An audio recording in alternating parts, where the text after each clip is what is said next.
समाधीची व्याख्या एकच आहे. 10 मिनिटाकरता, 5 मिनिटाकरता, अर्ध्या तासाकरता, एका तासाकरता, काही तासांसाठी जो देहावरनं जातो याचं नाव समाधी आहे.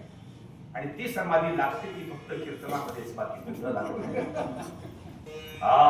ती समाधी फक्त कीर्तनामध्ये लागते. याचं कारण, याचं एकच कारण, एकदा मंडपामध्ये तो कीर्तनामध्ये पुढे बसला की सगळी दुःख, दुष्ट शक्ती, दुष्ट विचार सगळे बाहेर थांबलेले असतात. ते आतमध्ये येत नाही, त्यांना अलाउड नाही आतमध्ये यायला. ते बाहेरून खुणावतात, बाहेर ये लवकर, बाहेर ये लवकर, खुणावतात तुम्हाला आम्हाला, पण त्यांना आत येता येत नाही. आणि तुम्ही इतकं मोकळं होऊन आत येता आणि कीर्तनामध्ये इतके शांत तुम्ही ऐकत राहता की या 2 तासाच्या अवधीमध्ये तुमचा संसार, मुलं, बाळ, घर याचा सगळ्यांचा तुम्हाला विसर पडलेला असतो. मंडळी, याचं नाव समाधी आहे. लक्षात, समाधीचे अर्थ आणखी वेगळे काही नाही बरं का माझ्या. श्री ज्ञानदेव श्री तुकाराम, श्री ज्ञानदेव श्री तुकाराम, ज्ञानदेव तुकाराम, ज्ञानदेव. असा सुंदर असतो.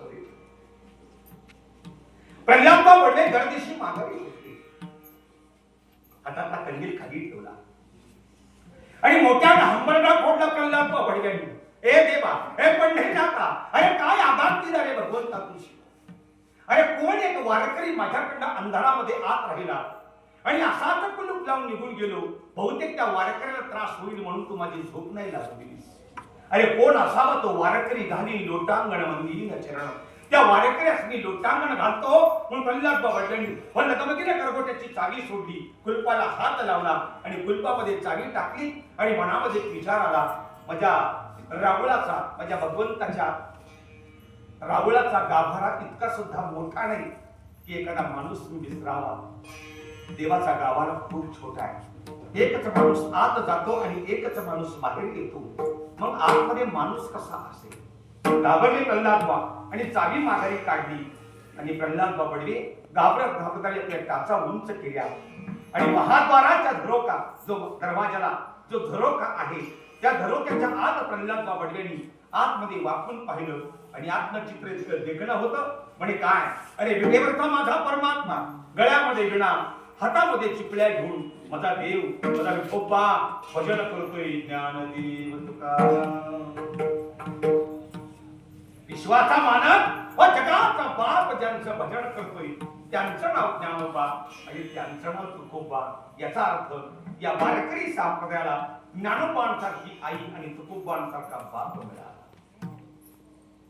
माऊलीची ओवी सांगू, मनोनी साधका तू माऊली, पिके सारस्वत तुझी या पाऊली, या कारणी मी सावली नसंडी तुझी.